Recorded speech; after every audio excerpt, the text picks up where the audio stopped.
Dans cette séquence, je vais vous présenter les principes du modèle RDF. Nous allons voir qu'il s'agit d'un modèle de triplet et d'un modèle de graphe. RDF signifie Resource Description Framework. On entend par ressource tout ce qui peut être identifié sur le web par un URI, une chaise, une personne, une idée, une tablette de chocolat.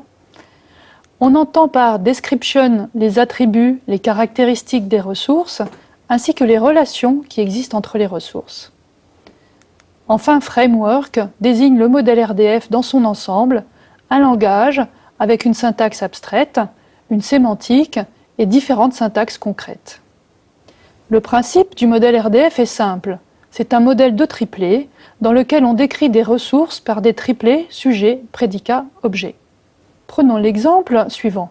Comment modéliser en RDF l'énoncé que doc.html a pour auteur Fabien, Catherine et Olivier et a pour thème le web sémantique.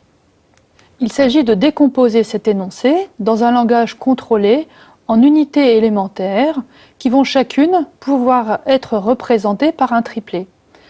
Doc a pour auteur Fabien, doc a pour auteur Catherine, doc a pour auteur Olivier, doc a pour thème web sémantique. On obtient ainsi 4 triplets qui ont tous pour sujet doc.html, 3 triplets ont la même propriété auteur avec des valeurs différentes et le 4e a pour propriété thème et pour valeur web sémantique. La notion de triplet est donc l'atome de connaissance, l'élément fondateur du modèle RDF.